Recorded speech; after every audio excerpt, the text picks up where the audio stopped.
Ahora sí, ya tenemos nosotros a nuestro primer invitado, doctor Pedro Torres Fernández. Muy buenas noches, lo saluda Mercedes Morocho. Qué placer tenerlo acá.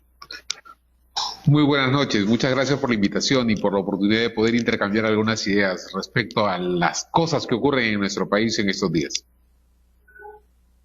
Doctor Torres, bueno, queríamos preguntarle justamente acerca de esta aprobación, este aplazamiento del Congreso en la votación para poder suspender las elecciones primarias de los partidos políticos. ¿Cómo cree usted que puede impactar a todo lo que viene a ser la justicia electoral? Bueno, hay varias cosas. Creo que el tema de optar por las primarias abiertas, simultáneas y obligatorias, similares a las que se hacen en Argentina, por ejemplo, es una forma de permitir que los partidos trabajen más con la ciudadanía, que no se queden en una suerte de club privado o que no sean una isla, sino que permitan que la ciudadanía pueda opinar sobre la participación de determinados candidatos o precandidatos para que sean finalmente los que la ciudadanía la que seleccione quiénes serían los candidatos de los partidos. Y además, al establecer una valla mínima, un porcentaje mínimo que los partidos deben alcanzar o deberían alcanzar, eso implicaría también, limitaría la cantidad de partidos que participan en una elección, lo cual garantizaría organizaciones políticas más fuertes.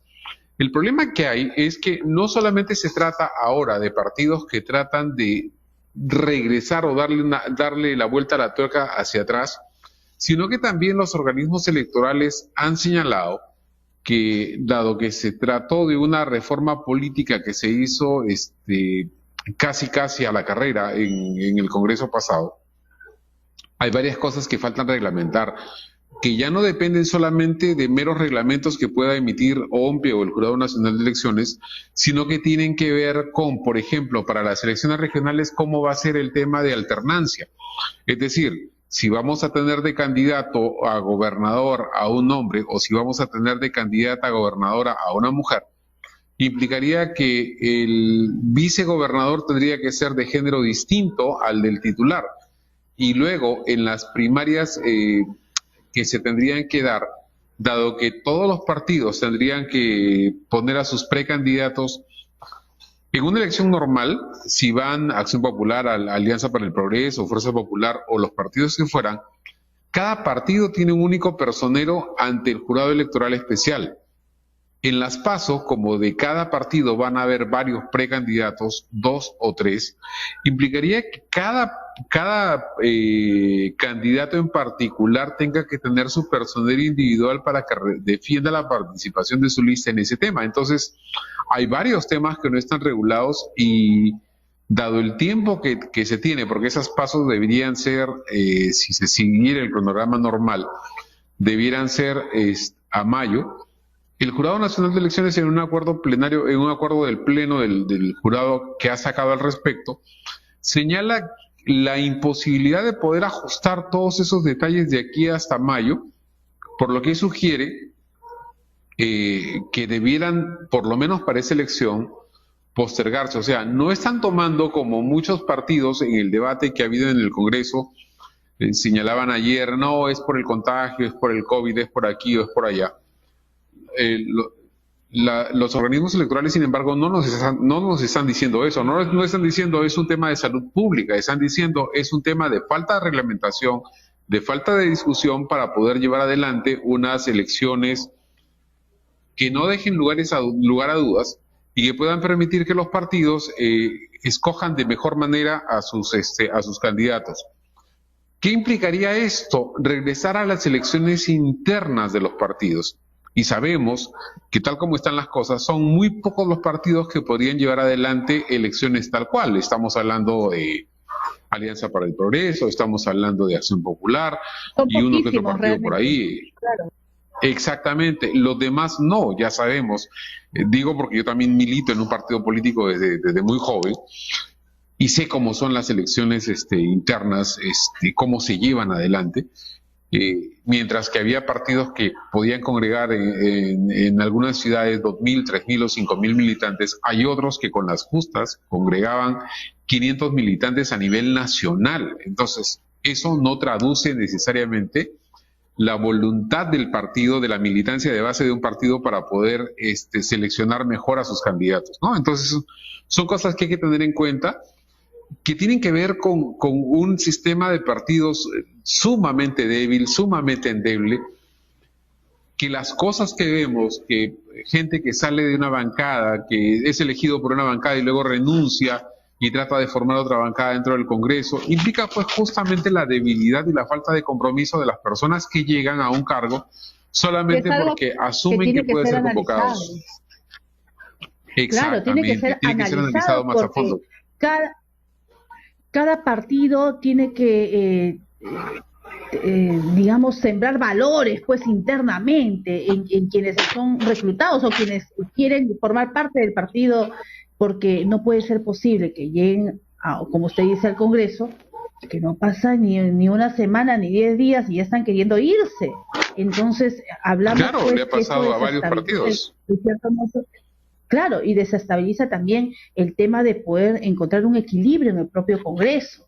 Y es algo que debería también, a ver, uno de los temas importantes que falta en el Jurado Nacional de Elecciones, doctor Pedro Torres, ya que vamos ahí, es el código electoral que hasta ahora no se ha logrado, digamos, elaborar, aprobar en un Congreso, y qué tan importante sería tener un código electoral, doctor Torres, para los partidos políticos, para una justicia electoral, porque muchas veces, eh, a ver, las personas deciden candidatear o los partidos políticos y las normas son dispersas, entonces van cambiando de un momento a otro, pero debería haber realmente un código electoral o qué, o en todo caso, qué es lo que usted propondría en un futuro proyecto de un código electoral.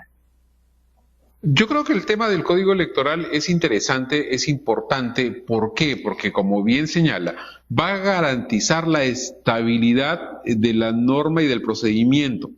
¿Por qué lo digo? Porque cada elección general que tenemos hay una resolución del jurado electoral especial que aplica diferentes cosas y hemos visto, por ejemplo, en la última elección general, en la última elección congresal, los cambios que se introdujeron al tema de la hoja de vida, que luego señala vacíos porque el candidato o no vio algún dato que debía incluir y luego le generan acusaciones de falta de omisión de declaración de procedimiento administrativo o que simplemente no quiso proporcionar toda la información que debía proporcionar y termina siendo excluido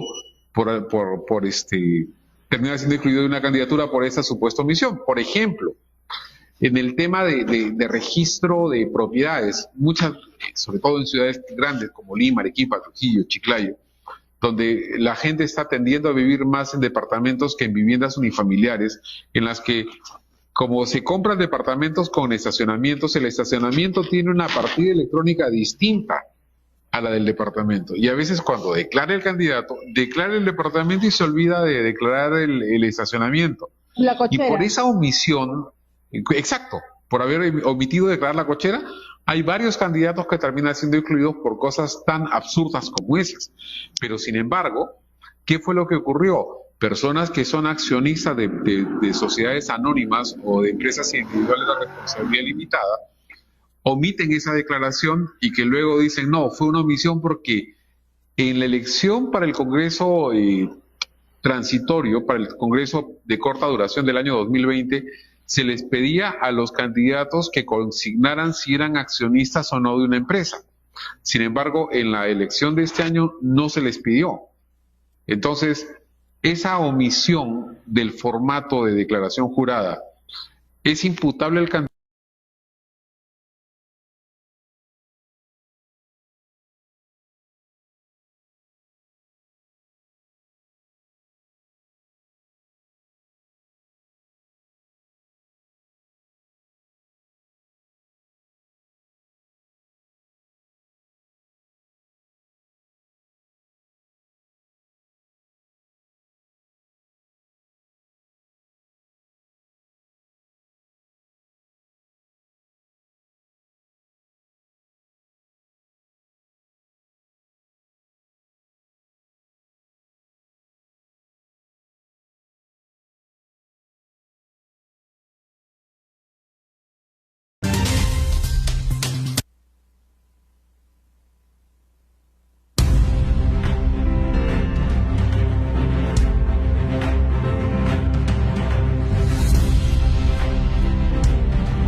a ningún acuerdo sobre el paquete de medidas electorales que presentó ante el Pleno la Comisión de Constitución. El principal punto en discordia fue la suspensión de las elecciones primarias para los comicios municipales y regionales del 2022. El desarrollo de las primarias implicará una movilización social muy grande de más de 25 millones de personas que se expondrán al contagio masivo. El proyecto propone incentivar la participación de miembros de mesa y establecer reglas en las elecciones regionales y municipales del próximo año, y comprende la suspensión de las primarias por un supuesto riesgo de contagio de la COVID-19. Y no tener una pérdida de vidas, porque la vida es una y no hay un votante que vaya a resucitar. Para algunos congresistas el argumento de la pandemia es solo una excusa. El tema del COVID finalmente se menciona como una justificación para este tema. No existe evidencia científica alguna para afirmar que los procesos electorales hoy en día son fuente de contagio. Otro de los puntos del proyecto fue el supuesto alto costo de las elecciones primarias. Se está pidiendo solamente la suspensión de las elecciones primarias, que es distinto, y que además le costaría más de 500 millones de soles al Estado peruano. Esta medida generó rechazo de algunos legisladores por la afectación a las reformas electorales. Tenemos que apostar porque nuestros militantes tengan voz y voto en los partidos políticos. ¿Cuándo vamos a fortalecer los partidos políticos y vamos a suspender las elecciones primarias? El proyecto de ley pasó a un cuarto intermedio y regresará a la Comisión de Constitución, donde se elaborará un nuevo texto sustitutorio consensuado, antes de regresar al Pleno.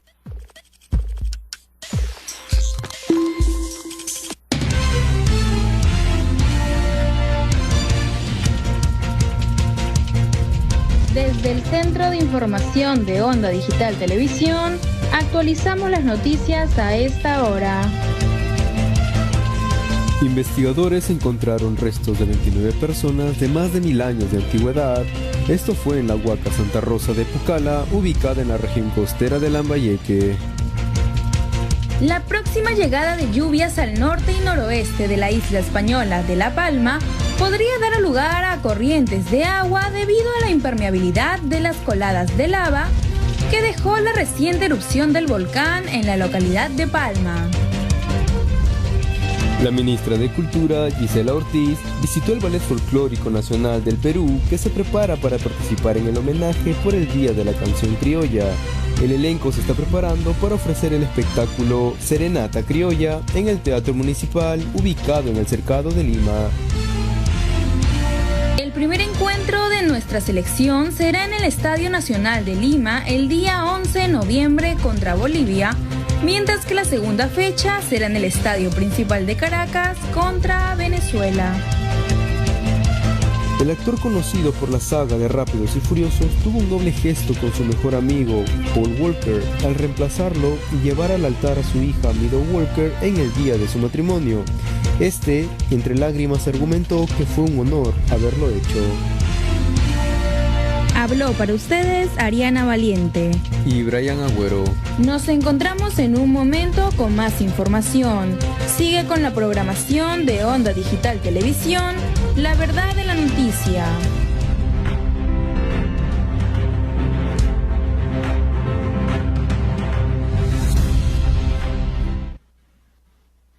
Y 26 minutos y esos son los temas que suceden al aire. Pues muy bien, vamos nosotros con el doctor Torres. Doctor Torres, estábamos conversando un poco del código.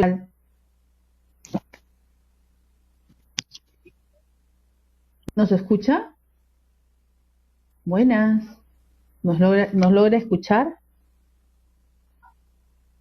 A ver, vamos nosotros conectándonos con el doctor Pedro Torres Fernández, que son temas importantes de coyuntura y qué bien que los podamos analizar acá. Mucha gente nos pregunta y aquí vamos. Muy bien, doctor Torres, buenas noches.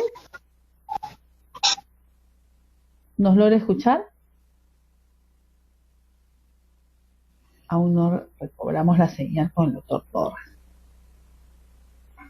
Si no, pasamos a la siguiente notita. Mientras, doctor Torres, ¿nos escucha?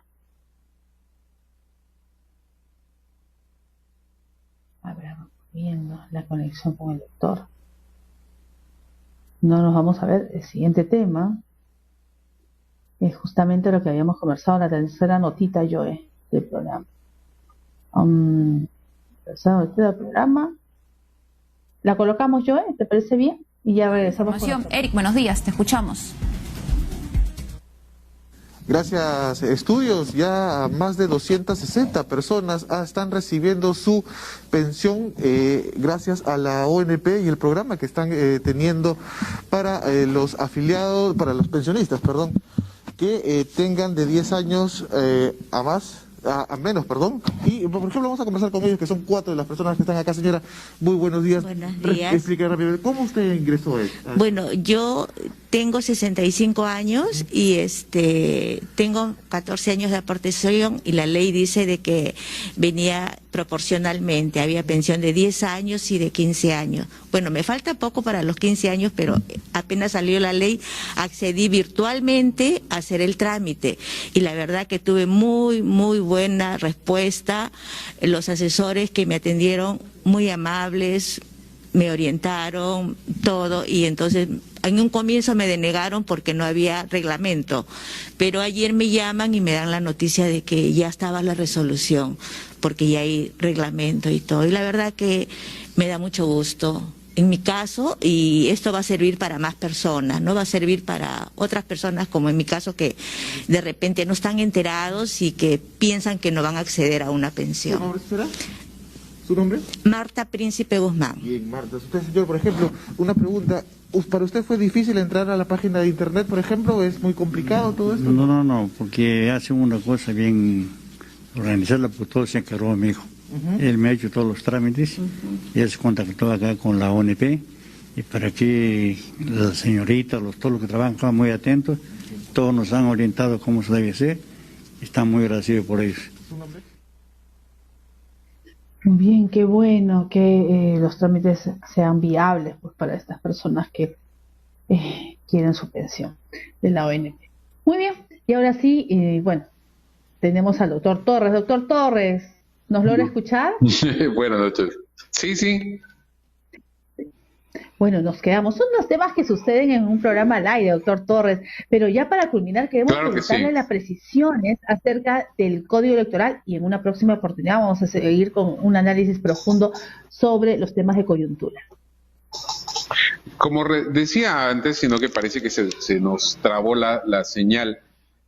Contar con un Código de Justicia Electoral es sumamente importante por varias razones. Primero, tener una normativa clara y ordenada que no esté cambiando constantemente de un proceso electoral a otro, de un proceso de elecciones generales a uno de municipales, que obliga a que el Jurado Nacional de Elecciones esté sacando normas que regulen cada proceso electoral, cuando deberíamos tener algo y tener claro qué cosa es lo que vamos a hacer y cómo se verá adelante. Que prevea todas esas situaciones de las que hemos estado hablando y que establezca con claridad cuáles son los entes de justicia electoral, porque más allá de que el Jurado Nacional de Elecciones administre la justicia electoral, sin embargo, a veces empezamos la discusión sobre si se trata de un procedimiento administrativo o si estamos hablando de un proceso jurisdiccional, porque luego, cuando no estamos de acuerdo con una resolución del jurado, estamos cuestionándola en vía constitucional o en vía de justicia ordinaria, y esos son temas que deben quedar perfectamente claros, y que además ayuden a que los órganos electorales tengan credibilidad entre la gente. La última elección nos ha dejado nuevamente el sinsabor de gente que opina que el Jurado Nacional de Elecciones ha estado inclinando la cancha hacia un lado. Particularmente no lo creo, pero hay algunas cosas que llaman muchísima la atención, y que si tuviéramos un Código de Justicia Electoral que estandarizara el procedimiento electoral en el país, sea cual fuera el tipo de elección, el tema haría recuperar confianza, que es algo que han venido a menos últimamente. Doctor Torres, lo único que esperamos es que de una vez, le comento, ya el día de ayer se ha convocado elecciones en el Colegio de Abogados de Lima para este 20 de noviembre, y se va a elegir, aparte del nuevo decano, entre el doctor Castañeda Serrano y el doctor Villestein, que quedaron en segunda vuelta hace 2 años, que vienen esperando por fin esta segunda vuelta, y se va a elegir pues al representante del Colegio de Abogados de Lima ante el Jurado Nacional de Elecciones, y una vez pues podamos tener ya ese representante. Yo voy con el número 1, somos 7 candidatos y deseamos pues que esto sea un proceso electoral transparente, limpio, y sabemos que si lo va a llevar a cabo la Universidad Nacional Mayor de San Marcos, la Decana de América, estas elecciones serán así. Lo único que solicitamos es que la actual decana y su junta directiva pues hagan el pago directo al Banco de la Nación, a la cuenta de la Universidad Nacional Mayor de San Marcos, y así pues no estemos en esta disyuntiva, como usted dice, que el país pues merece tener ya el pleno del jurado debidamente conformado. Doctor Torres, un placer haberlo tenido acá en el programa. En una próxima oportunidad vamos a conversar con usted. Claro que sí, doctora. Muchísimas gracias. Muy buenas noches. Un placer.